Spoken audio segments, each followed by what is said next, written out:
Bonjour tout le monde et bienvenue dans cette nouvelle vidéo qui va vous parler des SCP. Cette vidéo m'a beaucoup été demandée par des amis ou des proches qui connaissaient les SCP, mais moi ne les connaissant pas, j'ai décidé de faire des recherches, et vous me connaissez, quand je fais des recherches, ça finit en vidéo.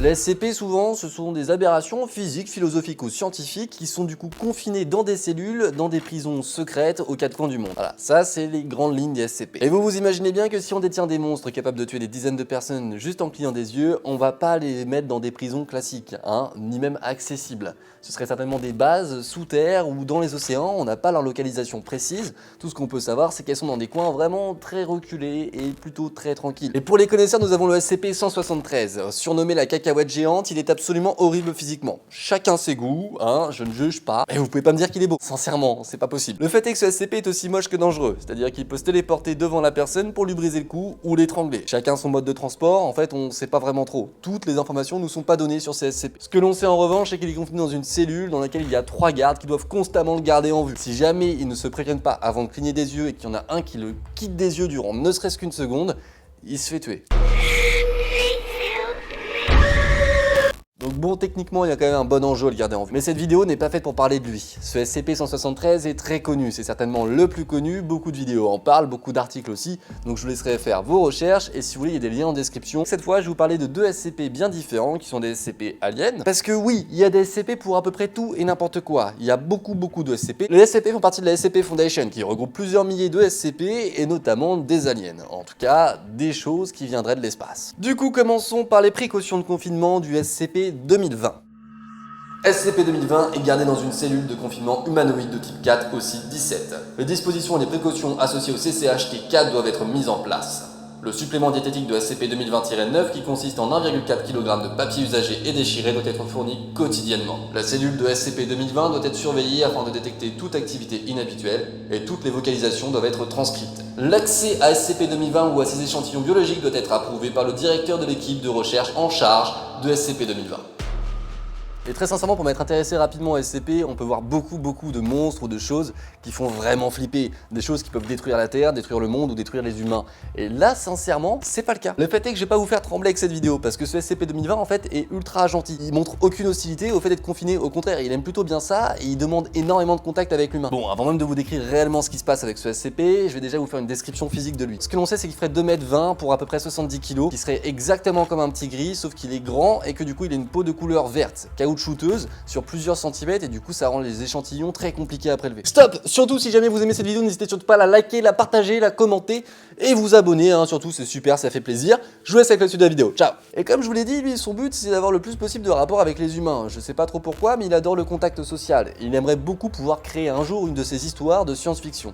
Le fait est qu'il est ultra contradictoire dans ce qu'il dit, et dès qu'il donne une idée, eh bien il en trouve une meilleure, et c'est comme ça, ainsi de suite en fait. C'est un espèce de cercle sans fin, qui n'arrive pas à casser. Ça donne un truc un petit peu du style, imagine un alien avec des tentacules, ah bah en fait non, imagine le sans tentacules avec une grosse tête, ah bah en fait non, tu sais quoi, imagine plutôt un vaisseau qui s'écrase sur la Terre et qui explose tout. Donc bon, forcément, c'est très compliqué d'écrire un scénario, une BD ou un roman avec des idées qui changent tout le temps. D'autant plus quand l'écrivain est censé être un SCP qui est donc un alien. Là, ça rend les choses encore plus compliquées. Vous l'aurez compris, s'il a envie de faire tout ça, c'est qu'il du coup maîtrise l'anglais, hein, voilà.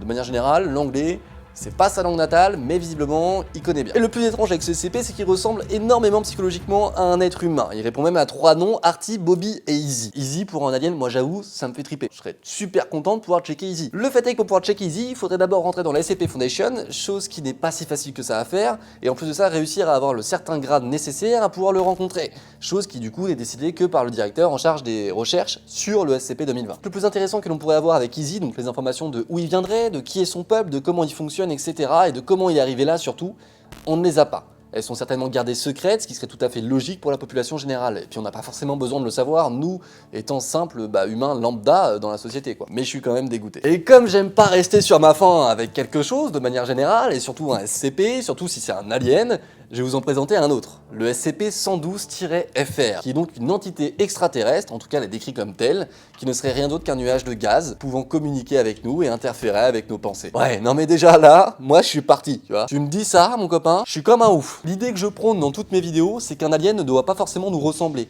Et là, tu m'en donnes un sur un plateau. Voilà, le SCP-2017-FR, c'est un alien qui ne ressemble pas à un bipède. Et ça, j'adore. Et vous allez voir, même son histoire, elle est ouf. Le fait est que si je ne lis pas tout à fait tous les composants, je vais pas m'en souvenir. Donc pour pas vous dire de bêtises, ce nuage, et donc cet extraterrestre, est constitué de plusieurs composants. Jusque-là, c'est à peu près normal. Et ce nuage de gaz est composé de plusieurs choses, notamment d'atomes d'oxygène, d'azote, d'hydrogène, d'hélium, de cobalt et d'iode. Le fait est que tout ça, ça le rend plus léger que l'air, et du coup, par conséquent, il navigue à environ 1 mètre du sol. Pourquoi j'ai navigué? On y vient. Le plus étonnant pour moi avec cet alien, c'est qu'il nous comprend très bien, et on peut même interférer et communiquer avec lui. Il suffit simplement de rentrer en lui, de le respirer, c'est ultra bizarre dit comme ça, mais en fait ça lui permettrait de pouvoir interférer avec du coup des parties de nos corps qui sont liées à l'audition. Donc je sais pas s'il interfère avec les tympans, avec les oreilles, enfin bref, j'en sais trop rien, mais en tout cas il interfère avec une partie sonore chez nous qui lui permet du coup de pouvoir créer des vibrations et donc des sons. Et le plus fun avec ce SCP, c'est qu'il n'est pas confiné, c'est-à-dire qu'on peut le croiser, c'est un objectif de vie, réellement, ça devient une croisade pour aller essayer de le trouver. Sauf que malgré le fait qu'il n'est pas confiné, depuis 2013, il y a 2 agents qui le suivent constamment pour pouvoir faire oublier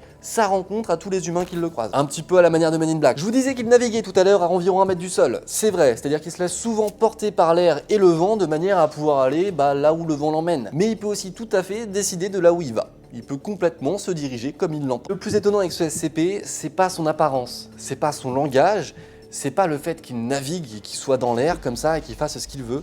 Ne sait pas non plus le fait qu'il soit pas confiné, c'est le fait qu'il se laisse approcher par des humains et qu'il accepte de discuter avec nous. L'idée étant qu'il s'est même déjà fait interviewer par un docteur de la SCP Foundation. Et dans cette interview, on apprendra notamment qu'il navigue de planète en planète pour découvrir différentes formes de vie intelligente comme la nôtre, et qu'aujourd'hui, à cette heure, en tout cas, il serait à 158 formes de vie intelligentes rencontrées. Ce qui laisse bien entendu de l'espoir pour la découverte de d'autres peuples intelligents. Mais on n'y est pas encore. Mais là, pour une fois, on a l'origine de ce SCP. Il serait originaire de la galaxie du Phénix, dont il viendrait d'une explosion d'une géante rouge, et depuis ces années, il se laisserait voguer dans l'espace, et pour pouvoir trouver des planètes et essayer de nous rencontrer. Mais la question qui, moi, me vient directement en tête, et je suis désolé, je casse peut-être un peu le truc, mais comment fait-il pour survivre dans l'espace? Ça doit être un nuage de gaz, quand même, on sait jamais quoi, je demande. Pour une fois, j'ai la réponse à ma question marquée dans le descriptif de ce SCP. Il y a de marqué sur sa fiche la raison supposée pour laquelle SCP-112 n'a pas été gelé ou explosé dans le vide interstellaire est que les molécules basées sur le cobalt et l'iode forment une carapace solide autour de l'organisme, protégeant les protéines et permettant à l'organisme d'entrer dans une sorte d'hibernation durant son trajet. Même si ce SCP est génial et que je l'adore parce qu'il permet de comprendre beaucoup de choses, notamment le fait que les aliens peuvent être différents de nous, comme j'ai déjà pu le dire un petit peu avant dans la vidéo, le fait est qu'il y a quand même un problème avec ce SCP. Et le problème des SCP, c'est qu'il n'existe pas.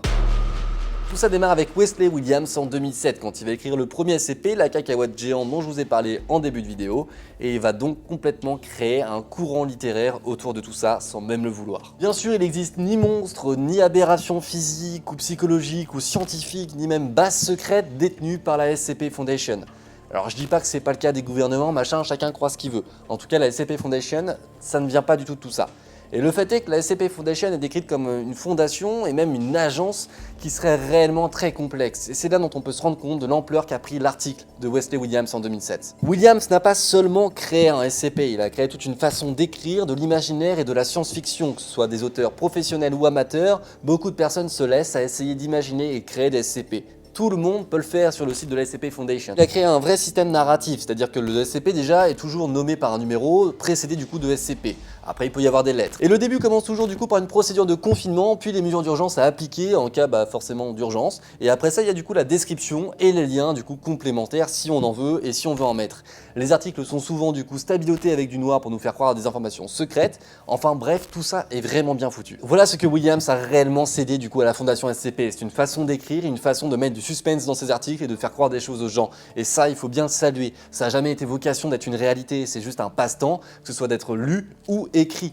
Et c'est là que l'on peut quand même saluer la performance de l'artiste. Même si on va pas se mentir, je suis assez dégoûté que ce soit pas la réalité. Et là où l'univers des SCP est dingue, ça passe non seulement par la fondation, qui du coup a un système de membres, de directeurs, de présidents secrets, etc., etc.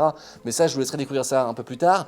Mais aussi, surtout, le fait de créer un univers narratif aussi puissant et aussi riche. Par exemple, sur le SCP-112-FR, on a un docteur qui va venir l'interviewer et ce docteur du coup est décrit comme ayant 2 personnalités. On va même nous décrire du coup une interview où sa deuxième personnalité va du coup prendre la conversation avec le SCP-112-FR. FR. C'est absolument fabuleux d'imaginer du coup une fiction qui aille aussi loin que ça. On n'est pas loin d'un roman ou d'un réel film qui pourrait se faire. Mais je suis désolé à toutes les personnes qui y croient, sauf que non, c'est bien un univers fictif et narratif et la SCP Foundation le dit. Il n'y a pas du tout de secret là-dessus. En tout cas, pour tous ceux qui veulent aussi une masterclass autour de ce sujet, il y en a déjà une de faite par Alt 236, je vous invite du coup à aller voir ça. Tout est en description, vous allez voir, c'est une super vidéo qui dure pas loin de 2 heures et c'est juste excellent. C'est la fin de la vidéo, je vous remercie de l'avoir regardé, n'hésitez surtout pas à la liker, la partager, la commenter et on se dit à très bientôt pour reparler encore une nouvelle fois d'enlèvement, d'aliens, de mystère, enfin de tout ça quoi. Bref, merci à tous, ciao.